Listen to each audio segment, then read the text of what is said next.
Thank you for joining me. My name is Louise Joel. I'm the Arts Program Manager here at the Ian Potter Foundation. Just to let everyone know, this session is being recorded and will be available on the Arts Program website within the next week.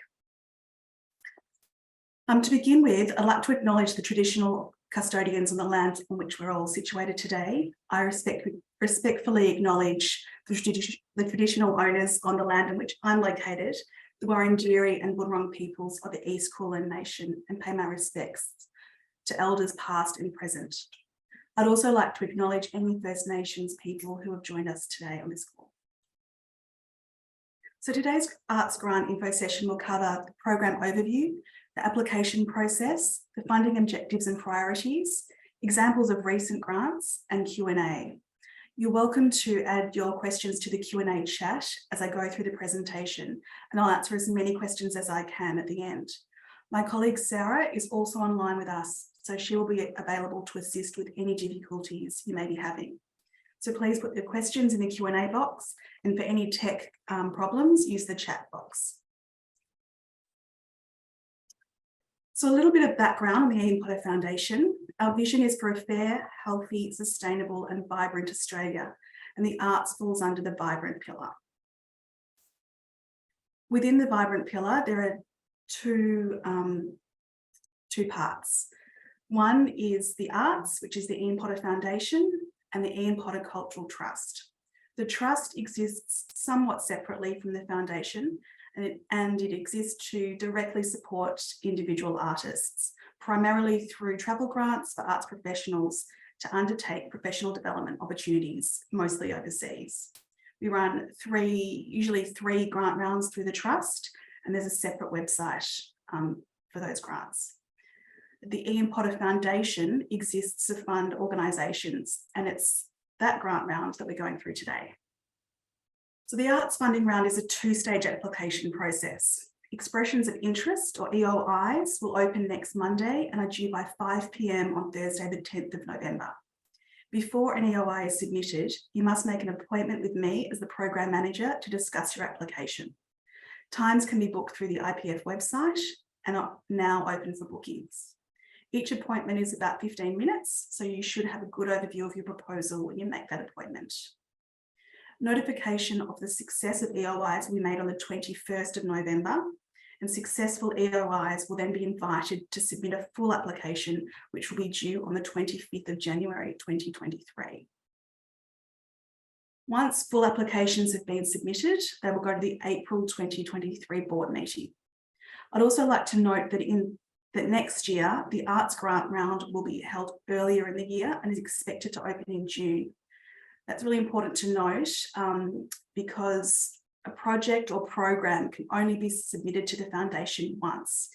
If your EOI or your full application is unsuccessful, then it cannot be resubmitted. So if your project is not quite ready for an EOI submission, it's much better to wait until the next funding round. So I know there are a number of universities joining us today, and the application is slightly different for you. EOIs should be submitted through the Advancement Office. Please be mindful that the arts program is not a research-focused area, and EOIs should align with our priorities in the arts program area. The Advancement Office should shortlist up to 3 applications and bring them to discuss at a consultation with me. At this meeting, we'll discuss which application best meets the criteria of the foundation. We only have a limited budget to support a few proposals each year, and so we'll only be accepting one application, that's one EOI from each university. So once the project has been identified for an EOI submission, the person writing the proposal should book a time with me to discuss it. For all applications, regardless of whether you're applying from a university or not, when putting together your EOI, you should be mindful of the Ian Potter Foundation founding principles, and they are commitment to excellence, focus on prevention or the potential for impact, innovation, sustainability, potential for leverage, and collaboration. The arts funding goals. Our interest is in enhancing the calibre and capacity of the arts sector by supporting excellent organisations to raise the bar of aspiration and achievement. So what does that actually mean? Applications should be a holistic vision to benefit the wider arts sector beyond your individual organisation. Specifically, we seek to support first-rate artistic institutions and organisations in metropolitan and regional Australia, which are distinctive in artistic achievement, imagination, and innovation. A question we often get is, how do we assess a first-rate organisation? Well, for that, we look at the activities or the program of the organisation, the staff, and also the board makeup.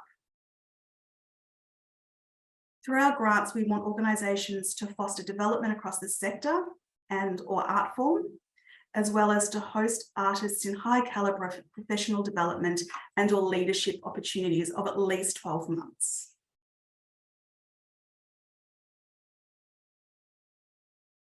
The full outline of what we don't fund can be found on our website, but it's really important to note that we don't support arts events, and this includes festivals, fairs, performances, and exhibitions. We don't support retrospective funding, and we don't provide recurrent expenditure for which there's no further future provision. We don't provide research for undergraduate, masters, or doctoral students. Auspicing is not permitted. We don't directly support schools, and applications for projects that have previously been declined cannot be resubmitted.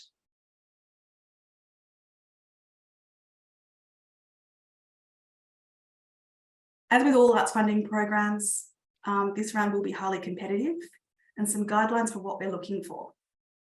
The arts program seeks proposals ranging from 2 to 3 years in duration. In general, the minimum grant amount is for $100,000 per year. So we're really looking for larger projects that have potential for scale. I do, however, really want to caveat these 3 points to say that we encourage all organisations to apply regardless of their size, and this includes micro and small arts organisations. The award can be for small amounts over multiple years, and this is definitely something that we can discuss in your EOI consultation. We encourage proposals that are collaborative and will share knowledge with the broader sector, as well as proposals which leverage other funding. And this can be private funding, public government funding, or other philanthropic funding. And we rarely award the full amount of any project. There's some examples of recent arts grants. One from 2021. This was awarded to the Australian Centre for Contemporary Art, or ACCA. It was $300,000 over 3 years for the ACCA Digital Wing, a new platform for contemporary art programming, commissioning, and publishing. This grant is really a good example of a project which aims to address an ongoing change and challenge within the visual arts sector, and it aims to benefit artists as well as audiences, and that's quite key, artists as well as audiences for this one. Some of the reasons why the foundation chose to support this program were firstly that it met the objectives of the arts program as well as the foundation's guiding principles. It also had strong support from the host organisation. The application demonstrated extensive sector consultation and co-design with digital experts. It was ambitious and nationally significant. The quality of the organisation and the proposed project team, it was highly collaborative. It fosters development across the sector and art form, and it provides artists with high calibre professional opportunities.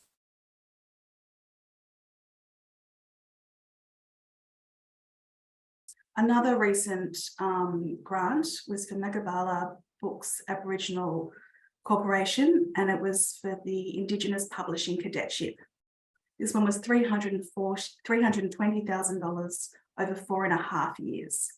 So this grant is slightly longer than our desired duration, but given that it was awarded during COVID, the length is appropriate. Now this grant was a good example of an application which identified a challenge in the sector and proposed a long-term solution through a relatively short-term grant. So the benefits are really going to outlive the grant. Some of the reasons why the foundation chose to support this program, that again, it met with the objectives of the arts program as well as the foundation's guiding principles. There was strong support from the host organisation. The application demonstrated a challenge faced by the sector and a meaningful, well-developed strategy for addressing it. The quality of the organisation and proposed project team. There was excellent consideration given to Aboriginal and Torres Strait Islander culture and communities. The proposal provided early career art professionals with high calibre professional opportunities. And really importantly, it identified what would occur at the end of the grant period. So most of everything that I've just gone through is available on our website, but now's a really good opportunity for me to answer your specific questions. And there were a few that came through when you registered. So firstly, how much is available in this grant round? This grant round, there's just over $1 million. So I expect that there will be up to 10, maximum of 10 grants awarded for this financial year.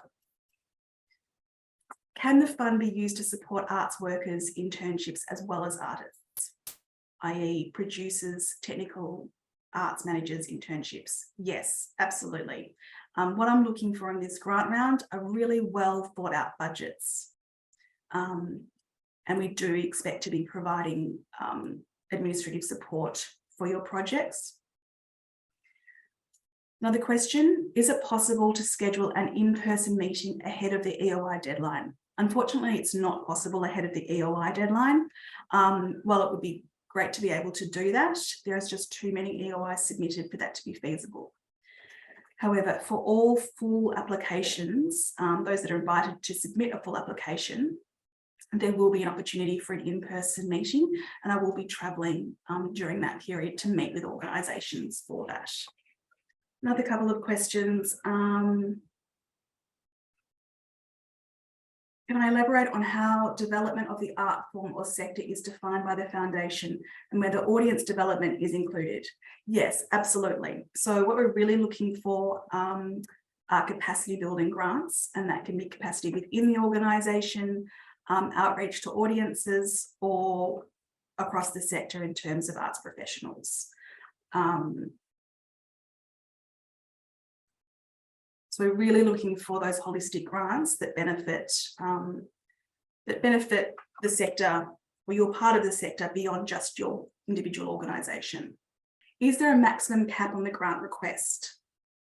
Maybe sense check and discuss the funding request at pre-EOI appointment. The EOI appointment is absolutely the opportunity to sense check that amount. There is no set maximum, keeping in mind that the budget is at just over $1 million for this financial year. So we do have to be mindful of that. But that can absolutely be discussed at your EOI appointment. And if we need to schedule another EOI appointment after that, we can absolutely do that. Is it possible to apply for funding to support the infrastructure needs of a project that includes exhibition components? The specifics of that would really need to be discussed in your EOI appointment. There's no, I need to know more about the specific nature of that request. If an exhibition is just one part of the outcome, then it may well be absolutely possible, but make an appointment and we'll go through that. In terms of existing programs, what do you consider a significant innovation or extension? It would have to be some programs that may have come to an end, and then the research suggests that that project should go off in a different direction, that sort of thing. If it's a new direction or it's an expansion or a new stage, then absolutely that may be eligible for funding. If it, however, is a project which is halfway through the set sort of trajectory, then that wouldn't be able to be open for funding. Does the foundation support internal organisational capacity building? For example, staffing to build long-term financial sustainability, such as a fundraising manager.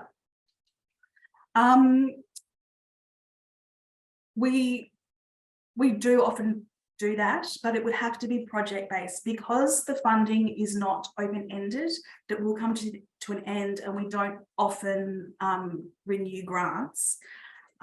If such a position was employed to specifically achieve something, then yes, that could absolutely be funded. But it would have to have sort of a start and end time frame with specific goals attached to it. Can I clarify what the rules are around funding festivals? When you say don't fund festivals, does this refer to the festival event themselves or festival organisations more broadly? Good question. No, it refers to the festival event themselves. The festival organisations more broadly absolutely can apply for funding, particularly for capacity building. Absolutely. So an example, a recent example, we have supported the Aboriginal Art Fair in their research and development phase of their digital pivot. So that's an example of a program which is the technical capacity building of the organisation. So it's that sort of program that